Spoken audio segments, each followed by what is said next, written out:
नमस्कार दोस्तों, welcome to आरंभ एजुकेशन एम्पावरिंग एस्पिरेंट्स। देखिए, हॉस्टल वार्डन का 300 पदों पर जो वैकेंसी आने वाली है उसमें 50 नंबर का आपका कंप्यूटर आएगा। तो कंप्यूटर में किस तरीके से आपको किन किन टॉपिक्स पे ज़्यादा ध्यान देना चाहिए, किस किस टॉपिक को तैयार करना चाहिए जिससे कम समय में आपकी इतनी बेहतर तैयारी हो सके कि आपका अच्छे से अटेम्प्ट हो सके 50 नंबर का कंप्यूटर। आज की वीडियो में हम लोग उसी टॉपिक पे डिस्कस करेंगे। मैं आपको ये बताऊँगा कि हाल ही में जो पैटर्न चल रहा है कंप्यूटर में, जिस तरीके से क्वेश्चन बनने की संभावना है, उसमें से कंप्यूटर में तो बहुत सारा, सिलेबस में तो बहुत सारा चीज़ है, उसमें से कौन कौन से टॉपिक को आपको पहले प्रिपेयर करना है और ज़्यादा ध्यान देना है। ये टॉपिक को अगर आप अच्छे से प्रिपेयर कर लेते हैं और इस टॉपिक से संबंधित ऑब्जेक्टिव सॉल्व कर लेते हैं तो आपका, मैं निश्चित रूप से बोल रहा हूँ, 40 से 45 क्वेश्चन आपका यहीं से आएगा, इसी टॉपिक से आएगा। 5 क्वेश्चन क्यों नहीं बनेगा, 5 क्वेश्चन क्यों नहीं आएगा इस टॉपिक से? क्योंकि भाई जो 5 क्वेश्चन आएगा वो इसीलिए आएगा क्योंकि आपका नहीं बने किसी से। उसको पढ़ने के लिए आपको कंप्यूटर में फिर पीएचडी करना पड़ेगा। तो वो 5 क्वेश्चन के पीछे कभी भी 100% बनाने के लिए मत सोचना। 100% बनाने के लिए सोचोगे तो 4-5 क्वेश्चन ऐसे ही डालेगा जिससे आप थोड़ा सा डिस्टर्ब हो जाओ, और उन 4-5 क्वेश्चन को पढ़ने के लिए आपको इसी में पूरा साइंटिस्ट बनना पड़ जाए, है ना? तो वो नहीं करना है, स्मार्ट स्ट्रेटेजी अपनाना है। कम टॉपिक पढ़ के ज़्यादा आउटपुट, कम इनपुट दे के ज़्यादा आउटपुट हम कैसे निकाल सकते हैं, वो हमको फोकस करना है। वही टॉपिक पे पूरा डिस्कस करेंगे। मैं पूरा आपको टॉपिक बताऊंगा किस किस तरीके को, कौन कौन से टॉपिक से कौन कौन सा सवाल, किस तरीके से सवाल बनते हैं। वीडियो को लास्ट तक देखिएगा। चैनल पे नए हैं तो चैनल को सब्सक्राइब जरूर करिएगा, वीडियो को लाइक जरूर करिएगा, कमेंट सेक्शन में कमेंट करके एक बार जरूर बताइएगा कि वीडियो आपको कैसा लगा। ठीक, चलिए स्टार्ट करते हैं। देखो, कंप्यूटर में सबसे ज़्यादा इंपॉर्टेंट, ये हायरार्की में है ना, सबसे ज़्यादा इंपॉर्टेंट, उससे कम, उससे कम, उससे कम, ऐसा सबसे ज़्यादा इंपॉर्टेंट कोई टॉपिक अभी है तो प्रिंटर है। फिक्स क्वेश्चन है, प्रिंटर में फिक्स है क्वेश्चन आना। किस टाइप का क्वेश्चन आता है? प्रिंटर के प्रकार कितने होते हैं, प्रकार से ही क्वेश्चन आता है। देखो, impact printer, non impact printer. Impact printer के अंतर्गत कौन कौन से प्रिंटर आते हैं? डॉट मैट्रिक्स, डेजी व्हील, अलग अलग टाइप का प्रिंटर होता है। नॉन इंपैक्ट प्रिंटर के अंतर्गत कौन कौन से प्रिंटर आते हैं? तो आपको प्रिंटर का टाइप दिया रहेगा कि जैसे कि लेजर प्रिंटर किस प्रिंटर का प्रकार है, ठीक है, लेजर प्रिंटर। इंकजेट प्रिंटर किस प्रकार के प्रिंटर के अंतर्गत आता है, शामिल है। इस प्रकार आपको टाइप, तो आप प्रिंटर के आगे लिख लेना types of printer. Types of printer बहुत इंपॉर्टेंट टॉपिक है, प्रिंटर को अच्छे से पढ़िएगा। उसके प्रकार जो होते हैं, लेजर प्रिंटर, उसको कैसे, है ना, लेजर प्रिंटर के जो स्पीड है उसको कैसे मापते हैं। इंकजेट प्रिंटर क्या होता है, कैसे छपाई होता है उसमें, वो पूरा प्रोसेस को आप पढ़िएगा। डॉट मैट्रिक्स प्रिंटर क्या होता है, डेजी व्हील प्रिंटर क्या होता है, रेलवे रिजर्वेशन सिस्टम में जो प्रिंटर यूज करते हैं वो क्या होता है, सबसे स्पीड फास्ट फोटोकॉपी या प्रिंट आउट किससे निकलता है, लेजर प्रिंटर से कि इंकजेट प्रिंटर से। सबसे कीमती, मतलब सबसे किफायती प्रिंटर कौन सा होता है, मतलब कम पैसे में आपको ज़्यादा प्रिंट आउट दे दे तो सबसे किफायती प्रिंटर कौन सा होता है, सबसे खर्चीला प्रिंटर कौन सा होता है। इस प्रकार से सारे प्रिंटर को तो एक भी नहीं छोड़ना है, पूरा प्रिंटर को पढ़ना है आपको, ठीक, और ऑब्जेक्टिव भी अच्छे से सॉल्व करना है। मैं बुक भी बताऊंगा लास्ट में ना कि कौन से बुक से आपको तैयारी करनी है, लास्ट तक बने रहिएगा एकदम, है ना। तो टाइप्स ऑफ प्रिंटर के बारे में पढ़िएगा, पूरा प्रिंटर को पढ़ना है। सेकंड टॉपिक है आपका कंप्यूटर मेमोरी। कंप्यूटर मेमोरी में देखो 2 प्रकार का मेमोरी होता है, एक प्राइमरी मेमोरी, एक सेकेंडरी मेमोरी। प्राइमरी मेमोरी में भी आपका 2-3 प्रकार होता है, वोलेटाइल, नॉन वोलेटाइल और कैश मेमोरी। और सेकेंडरी मेमोरी भी आपका टाइप होता है। तो प्राइमरी मेमोरी क्या होता है, प्राइमरी मेमोरी और सेकेंडरी मेमोरी के एग्जाम्पल्स आपको पढ़ने हैं।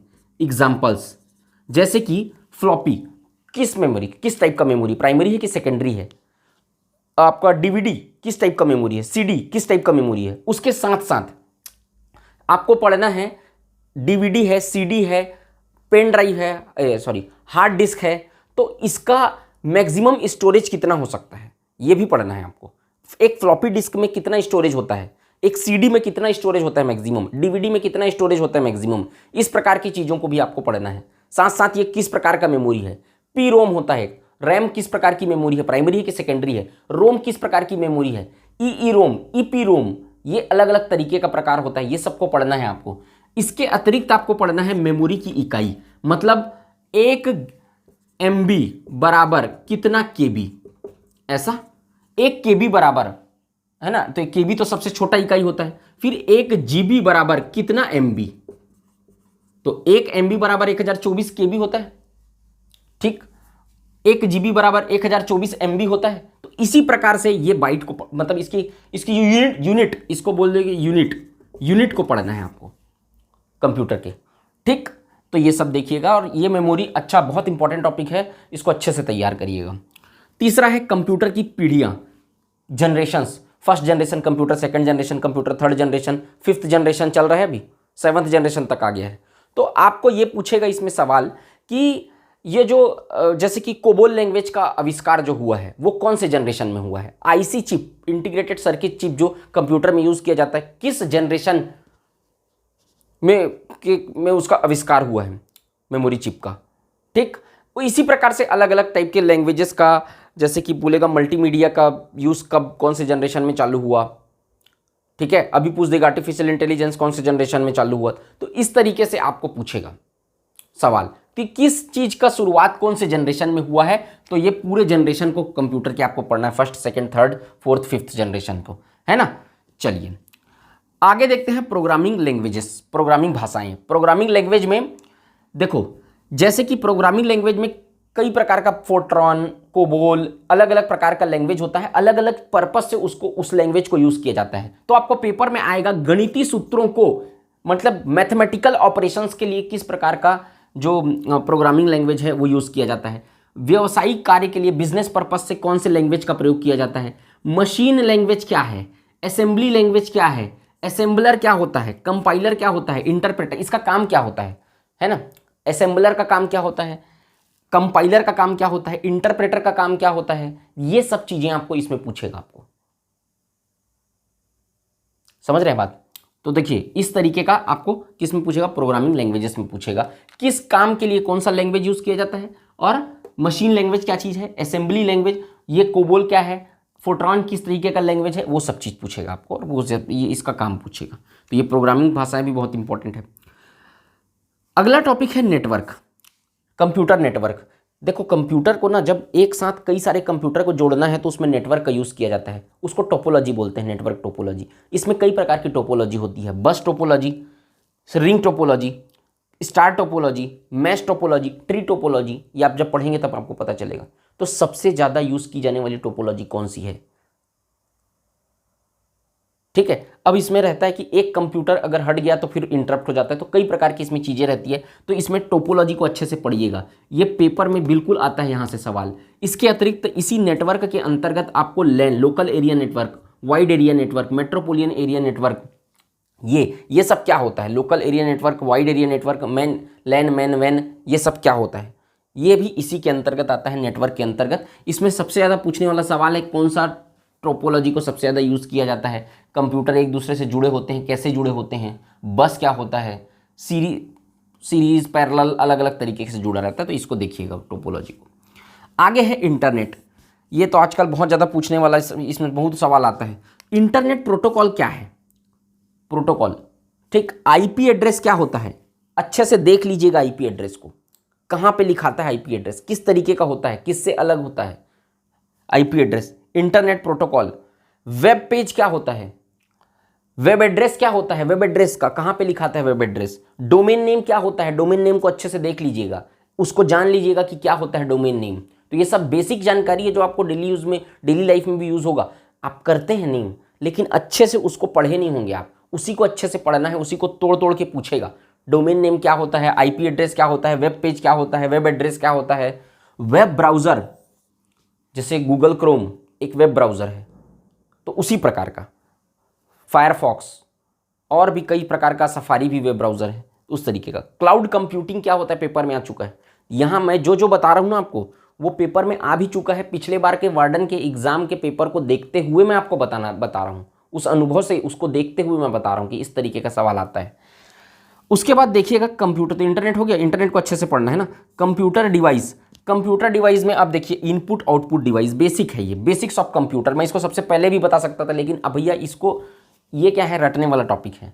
इनपुट डिवाइस कौन सा है, आउटपुट डिवाइस कौन सा है, मॉनिटर को किस तरीके का है, कीबोर्ड किस तरीके का डिवाइस है, माउस किस तरीके का, जॉयस्टिक किस तरीके का डिवाइस है। तो आप दो ठो टेबल बनाना अपने कॉपी में, एक साइड लिखना इनपुट, एक साइड लिखना आउटपुट। पूरा डिवाइस लोग को 1 2 3 4 करके, इनपुट डिवाइस कौन सा, आउटपुट डिवाइस कौन सा है, लिख लेना। एक बार पेपर दिलाने से पहले जाते हुए देख के चले जाना, तो आपको समझ में आते रहेगा। समझ के पढ़ना, और कि भाई माउस क्या है, एक तरीके का इनपुट डिवाइस है ना, इस तरीके का समझ के पढ़ना। तो इनपुट आउटपुट डिवाइस को, कंप्यूटर डिवाइसेस को अच्छे से पढ़ लेना है। बेसिक्स ऑफ कंप्यूटर इसी में आ जाएगा भाई कि पहला कंप्यूटर कौन सा था, किसने बनाया था पहला कंप्यूटर, वो सब इसी के अंतर्गत आता है ना। ठीक, एमएस ऑफिस, ये खतरनाक टॉपिक है एमएस ऑफिस। एमएस ऑफिस में MS word, MS word, power point, MS excel, वो सब आएगा। इसमें बहुत खतरनाक क्वेश्चन पूछता है। कैसे? क्योंकि टूल बार के बारे में पूछेगा आपको। टाइटल बार सबसे ऊपर में होता है, उसको टाइटल बार बोलते हैं। मेन्यू बार में क्या क्या शामिल होता है, प्रिंट का ऑप्शन कौन से बार में शामिल होता है, शॉर्टकट की, है ना, ये सब बार जो होते हैं ना, अलग अलग बार होता है। ऊपर में आप देखोगे जहाँ पे मेन्यू, फाइल लिखा रहता है, फाइल के बाद एडिट लिखा रहता है, व्यू लिखा रहता है, वो सब लिखा रहता है। व्यू के अंतर्गत क्या क्या शामिल रहता है, मैं जब फाइल को खोलोगे तो क्या क्या शामिल रहता है, प्रिंट का ऑप्शन कौन से फाइल को किसके अंतर्गत रहता है, फाइल के, व्यू के किसके अंतर्गत रहता है, ये सब चीज़ें पूछता है इसमें। तो ये इसको ना इसको पहले मत पढ़ना एमएस ऑफिस को। जब आपका पूरा टॉपिक हो जाएगा, ये थोड़ा कंफ्यूजिंग वाला टॉपिक रहता है, यहाँ आपको टफ क्वेश्चन देने का संभावना है। तो इसको क्या करना, एमएस ऑफिस को लास्ट में पढ़ना सबसे। जब ये सब तैयारी हो जाएगा तब आपको एमएस ऑफिस छूना है, उसके पहले एमएस ऑफिस नहीं छूना है। एमएस ऑफिस जब भी छूना है, कंप्यूटर में आपको खोल के रखना है एमएस ऑफिस, वहाँ से आप क्लिक कर करके देखना, तब समझ में आएगा। ये छोड़ के जाना है ये नहीं बोल रहा हूँ, लेकिन लास्ट में पढ़ना। जो टफ चीज़ें, जो ईजी चीज़ें हैं उसको पहले पढ़ो, ज़्यादा नंबर जो गेन किया जा सकता है। इसमें शॉर्टकट की भी पूछेगा, जैसे स्पेलिंग चेक के लिए कौन सा शॉर्टकट यूज़ करते हैं, ठीक है, Ctrl+C Ctrl+Z कॉपी पेस्ट के लिए कौन सा यूज़ करते हैं, F7 किसके लिए यूज़ होता है, F5 किसके लिए यूज़ होता है। इसमें जितने भी शॉर्टकट की हैं सबको पूछेगा एमएस ऑफिस में। ठीक, फॉन्ट बोल्ड करने के लिए कौन सा शॉर्टकट की यूज़ होता है, ये अलग अलग प्रकार के सवाल इसमें पूछेंगे। आगे देखते हैं मल्टीमीडिया। मल्टीमीडिया में आपको ये पूछेगा कि आपको इमेज को किस फॉर्मेट में सेव किया जाता है। इमेज का फॉर्मेट क्या होता है, जेपीजी किसका फॉर्मेट होता है, इस तरीके का। वीडियो का क्या फॉर्मेट होता है, साउंड का क्या फॉर्मेट होता है, ये फॉर्मेट को पूछेगा आपको। निम्नलिखित में से क्या इमेज का फॉर्मेट है, इमेज का फॉर्मेट क्या होता है, वीडियो का फॉर्मेट क्या होता है, ये पूछेगा आपको इसमें। यहाँ से 2 सवाल फिक्स है, 1-2 सवाल है ना। तो इस तरीके के सवाल यहाँ पे आते हैं। तो ये तो हो गए आपके हायरार्की में ना। प्रिंटर इंपॉर्टेंट है, यहाँ से फिक्स है सवाल आएगा, फिर उसके बाद कंप्यूटर मेमोरी, फिर उसके इसी सीक्वेंस में पढ़ेंगे तो ज़्यादा बेहतर रहेगा। आपको एक ही चीज़ बस बोला हूँ मैं, एमएस ऑफिस को लास्ट में पढ़ना। अब ये तो हो गया टॉपिक। अब तो कुछ ऐसी चीज़ें जिसको आपको अपने दीवार पे चिपका कर रखना है, तब याद होगा, नहीं तो नहीं याद होगा। कैसे कहे, क्योंकि ये पूरा रटने वाला है, इसमें समझने वाला कुछ नहीं है। अदर टॉपिक में शामिल किया हूँ उसी को। देखो जैसे सर्च इंजन है, तो 20 प्रकार का सर्च इंजन है। आप जो यूज़ करते हैं गूगल, वो भी एक प्रकार का सर्च इंजन है, लेकिन गूगल के अलावा भी 25 प्रकार का सर्च इंजन दुनिया में मौजूद है, और भी जिसका यूज़ कम होता है। उस चीज़ के बारे में आपको नॉलेज नहीं है। आप क्या करोगे, अपने कॉपी में सर्च इंजन हेडिंग डालोगे, जितना भी प्रकार का सर्च इंजन है, या मैं ही किसी वीडियो में बता दूंगा, आप कमेंट करके बताइएगा। सर्च इंजन जितने भी प्रकार का है उसको एक जगह पे ऐसे सर्च इंजन लिखना है, और पूरा लाइन से, ऐसा नहीं ये ऐसा डैश करके नहीं, ऐसा सर्च इंजन लिख लिए यहाँ पे 1 नंबर 2 नंबर 3 नंबर 4 नंबर, तब याद होता है। ऐसे नहीं कि पूरा पैराग्राफ टाइप का लिख दिए, ऐसा नहीं करना है। 1 2 3 4 ऐसा लिखना है। ठीक, सर्च इंजन लिख लिए। ऑपरेटिंग सिस्टम भी 25 प्रकार का ऑपरेटिंग सिस्टम है, उसको भी ऐसी सर्च इंजन लिखे, ये ऐसा कॉलम किए ऑपरेटिंग सिस्टम, क्योंकि इसको ऐसे एक जगह पे लिखना है, चार्ट बनाना है मतलब ऑपरेटिंग सिस्टम। उसी तरीके से ऑपरेटिंग सिस्टम में ओपन सोर्स ऑपरेटिंग सिस्टम होता है और एक क्लोज्ड सोर्स ऑपरेटिंग सिस्टम होता है। तो पेपर में पूछता है निम्न में से क्या ओपन सोर्स ऑपरेटिंग सिस्टम नहीं है। 4 ऑप्शन दिया रहेगा, एक ऑप्शन ओपन नहीं रहेगा, क्लोज सोर्स रहेगा। उसी तरीके से क्लोज्ड सोर्स ऑपरेशन क्या नहीं है ऑपरेटिंग सिस्टम, इस तरीके का सवाल पूछता है। तो ओपन सोर्स ऑपरेटिंग सिस्टम के लिए एक डब्बा बनाना है, क्लोज सोर्स के लिए एक साथ लिखना है, उसी में 1 2 3 4 करके ऐसा। उसी बाद फिर लिख लेना वेब ब्राउज़र, तो वेब ब्राउज़र 1 2 3 4, जैसे गूगल क्रोम, सफारी, इस तरीके का। एंटीवायरस, जो वायरस से प्रोटेक्ट करता है, क्या क्या होता है एंटीवायरस, एक साथ लिखना है। वायरस, कितने प्रकार के वायरस होते हैं। सोशल नेटवर्किंग साइट, कौन सा, यूट्यूब, फेसबुक, ये सब सोशल, इंस्टाग्राम, ये सब। और फुल फॉर्म, ये फुल फॉर्म क्या है भैया, ALP का full form arithmetic logical unit. ठीक, इस प्रकार का सीपीयू का सेंट्रल प्रोसेसिंग, तो ये तो मैं इजी बता रहा हूँ। उसमें पूछेगा HTTP का फुल फॉर्म क्या होता है, हाइपर टेक्स्ट ट्रांसफर प्रोटोकॉल। ठीक, तो इस प्रकार से फुल फॉर्म इसको पढ़ना है आपको। तो इसको आप एक दिन में याद नहीं होता है। ये वाला जो अदर वाला लिखा हूं ना, उसको आपको रटना नहीं है एक ही बार में, आपको डेली ना ये मैं चार्ट बना लेना और चार्ट बना के डेली देखते रहना है। एक बार सोने के पहले देखना है और एक बार उठने के बाद देखना है सबसे पहले। तो आप अगर डेली इन लोगों को देखते जाएंगे तो आप जब पेपर में आएगा तो निम्न में से कौन सा बोलेगा सर्च इंजन नहीं है, तो 3 ठो सर्च इंजन का ऑप्शन दिया रहेगा, 1 ठो दिया रहेगा ऑपरेटिंग सिस्टम का, तो पहचान लोगे आप। एक साथ लिखे रहोगे तो, नहीं तो बहुत ज़्यादा कन्फ्यूजन होता है कि वो कौन सा सर्च इंजन है, कौन सा ऑपरेटिंग सिस्टम, एक ही टाइप का लगता है वहाँ पे। वेब ब्राउजर कौन सा, एक ही टाइप का लगेगा आपको सब, कौन सा ओपन सोर्स है, कौन सा क्लोज सोर्स है। अगर आप डेली देखते नहीं आए हो इसको तो आप वहाँ पे कैटेगराइज नहीं कर पाओगे। कितना रटोगे, बहुत सारा है, एक ही है ना, हर चीज़ 40-40, 50-50 ठो मिलेगा आपको। तो इस तरीके से आपको लिख के रखना है इसको। और दूसरा चीज़, आपको ऑब्जेक्टिव जितना भी पेपर में आए हैं पिछले 10 साल के कंप्यूटर का, जितना भी पेपर हुआ उसमें कंप्यूटर का अगर 10 क्वेश्चन भी आता है, 20 क्वेश्चन भी व्यापम देता है, तो वो सारे क्वेश्चन को आपको सॉल्व करके जाना है। और जो भी टॉपिक आपसे नहीं बनेगा उसमें एटलीस्ट 10 साल में जो भी पेपर आया है व्यापम में उसको रट के जाना है। अगर नहीं बना, लास्ट का सिचुएशन है तब बता रहा हूँ। ऑब्जेक्टिव ज़्यादा से ज़्यादा सॉल्व करने हैं इसमें। ऑब्जेक्टिव क्वेश्चन पिछले पूरा प्रीवियस ईयर के क्वेश्चन रट डालने हैं। इस 50 में से मैं आपको बता रहा हूं 5 से 7 क्वेश्चन रिपीटेड आएंगे, रिपीटेड क्वेश्चन रहेंगे, ये रिपीट होंगे, ज़्यादा भी हो सकता है। तो आपको अच्छे से पढ़ के रखना है इसको। ठीक, लगभग 5 से 10 क्वेश्चन एबव मॉडरेट लेवल के रहेंगे। आपको बहुत ज़्यादा उसमें पढ़ेंगे तभी बनेगा वो, नहीं तो ऐसे नहीं बनेगा, है ना। तो इसको ध्यान रखना है। बाकी जो 20-25 क्वेश्चन तो इजी लेवल के रहेंगे। तो इस तरीके से आपको एक पैकेज के रूप में इसको पढ़ना है, ये मेन टॉपिक है। इसके बाद इन लोगों को आपको डेली देखते रहना है, तो एक साथ बर्डन नहीं पड़ेगा ये सब मिला के। और MS ऑफिस को लास्ट में पढ़ना है। इस तरीके से आप सीक्वेंस रखेंगे तो आपके कंप्यूटर का एक बेहतर तरीके से तैयारी हो सकता है। अब बात करते हैं बुक के बारे में। बुक आपको कोई शॉर्टकट नहीं अपनाना है। इसका टाइम आपके पास सफिशिएंट है। आपके पास कितना टाइम है अभी, जुलाई अगस्त से पहले पेपर नहीं होने वाला है कोई भी पेपर अभी, तो आपके पास पर्याप्त जब समय है। लेकिन पेपर होगा ये तय है, ठीक है, पेपर होगा ये तय है जब आपको पता है और आपको समय पर्याप्त मिल रहा है, तो आप बेहतर करिए तैयारी को, अच्छी करिए तैयारी को, धीरे धीरे करिए लेकिन बेहतर तैयारी करिए। कोई भी सब्जेक्ट को जब आप पढ़ रहे हैं इत्मीनान से पढ़ो, हड़बड़ी मत करना, शॉर्टकट मत अपनाना। व्यापम का पेपर निकलने वाला शॉर्टकट में, न ही PSC का पेपर निकलने वाला शॉर्टकट में। किसी का पेपर शॉर्टकट में नहीं निकलने वाला। लॉन्ग टर्म तैयारी आपको करनी ही पड़ेगी और अभी भी वक्त है लॉन्ग टर्म तैयारी करने का। 4-5 महीने की तैयारी अच्छी तैयारी होती है व्यापम के हिसाब से। तो आप आराम से पढ़िए, इत्मीनान से पढ़िए, धीरे धीरे करके पढ़िए, है ना, लेकिन अच्छा पढ़िए, सार्थक पढ़िए, कुछ सार्थक सीखिए। ठीक, तो यहाँ पर आप इस तरीके से अगर तैयारी करेंगे तो अच्छी तैयारी हो सकती है। आप इसके लिए बुक यूज़ करिएगा परीक्षा मंथन की। परीक्षा मंथन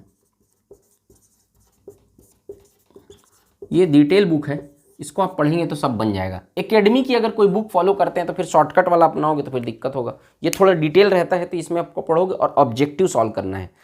थ्योरी नहीं पढ़ते रहना है, थ्योरी से ज़्यादा ऑब्जेक्टिव सॉल्व करने पे फोकस करना है। कथन कारण वाले सॉल्व नहीं करने हैं, कथन कारण वाला सवाल नहीं आएगा भाई, 1 लाइनर आएगा, 1 लाइनर सॉल्व करो जितना कर सकते हो, है ना। तो ये है, बहुत सारी चीज़ों को कंप्यूटर में आपको याद भी रखना पड़ेगा। अभी आपके पास जितने भी एस्पिरेंट्स हैं, अच्छा गोल्डन अपॉर्चुनिटी है आपके पास। बहुत सारे वैकेंसीज आने वाले हैं। जो D.Ed B.Ed वाले हैं उनके लिए शिक्षक भर्ती आने वाला है। जो D.Ed B.Ed नहीं है और शिक्षा विभाग में जाना चाहते हैं उनके लिए प्रयोगशाला सहायक का पिछला ही वीडियो बनाया हूँ मैं, उसको जाके देखना। वो वैकेंसी प्रयोगशाला विज्ञान वाला वैकेंसी आने वाला है। अगर वहाँ भी नहीं जाना चाहते हैं कोई, तो वार्डन तो आ ही रहा है। और भी कई सारी वैकेंसीज है जो पेंडिंग है, जो इस साल आएंगी, लेकिन सबका एग्ज़ाम अगस्त सितंबर में होगा, जुलाई अगस्त सितंबर में। तो आपके पास पर्याप्त समय है पढ़ने के लिए। आजकल के जो यूथ है वो डिस्टर्ब इसलिए है क्योंकि वो अकेला नहीं रहना चाहता या अकेली नहीं रहनी चाहती। दोनों के, मेल फीमेल दोनों के लिए बोल रहा हूँ मैं। आप जब तक अपने साथ समय नहीं बिताएंगे ना, तब तक आप कुछ बड़ा अचीव नहीं कर सकते। सबसे ज़्यादा सफल होने के लिए सबसे ज़्यादा इंपॉर्टेंट कुछ है तो अपने साथ वक्त बिताना है, अपने आप को जानना है। आप भीड़ से दूर रहो, सोसाइटी से दूर रहो, थोड़ा समाज से दूर रहो। समाज आपकी असफलता में कभी आपका साथ नहीं देगी, सफलता में सब लोग आसपास खड़े मिलेंगे आपको। तो आप जानते हैं जब समाज आपको डिस्टर्ब करेगा, अभी भीड़ आपको डिस्टर्ब करेगी अभी, तो एकांत रहो। लेकिन एकांत रह नहीं सकता आज का युवा, उसको चाहिए भीड़, उसको चाहिए दोस्त। तो ये चीज़ें आपके जो पथ है ना उसमें बाधा पहुंचाएंगी, आपका टाइम वेस्ट करेंगी ये चीज़ें। आप जब तक सेल्फ लव जिसको बोलते हैं ना, खुद से प्यार जब तक आपको नहीं है तब तक आप दिक्कत में रहोगे, क्योंकि हर समय आपको किसी के साथ की जरूरत पड़ेगी, आप हर समय डिपेंडेंट रहोगे किसी के ऊपर। किसी ने कहा है कि दूर रहो दराज रहो, खुश रहो या नाराज रहो, भीड़ में सुअर बनने से अच्छा है अकेले रहो और बाज रहो। दिनकर जी ने भी लिखा कि प्रसादों के कनकाब शिखर, रहते कबूतरों के ही घर, महलों में गरुड़ न रहता है, कंचन पर कभी न सोता है, रहता है दूर पहाड़ों पर, रहता है दूर पहाड़ों पर, शिला की फटी दरारों पर। तो आपको क्या रहना है, कबूतर बनना है कि बाज बनना है आपको? अभी विद्यासागर महाराज जो दिगंबर जैन मुनि थे वो दिवंगत हुए हैं आज ही। क्यों जीवन भर अकेले रहे वो? क्यों ये लोग संत लोग महात्मा लोग अकेले रहते थे? क्योंकि खुद को जानते थे, खुद को तलाश करते थे लोग। तो आपको भी अगर जीवन में कुछ बेहतर करना है, कुछ सार्थक करना है, तो अपने साथ वक्त बिताना पड़ेगा, टाइम को सही जगह पे लगाना पड़ेगा। ठीक है, तो मैं उम्मीद करता हूँ कि कंप्यूटर से रिलेटेड जो डाउट है, कॉन्सेप्ट्स हैं, वो क्लियर हुए होंगे आपके। ठीक, कमेंट सेक्शन में कमेंट करके ज़रूर बताइएगा कि वीडियो कैसा लगा आपको। वीडियो अच्छा लगा तो वीडियो को लाइक ज़रूर करिएगा, चैनल को सब्सक्राइब भी जरूर करिएगा, कमेंट जरूर करिएगा। मिलते हैं नेक्स्ट वीडियो में। जय हिंद, वंदे मातरम।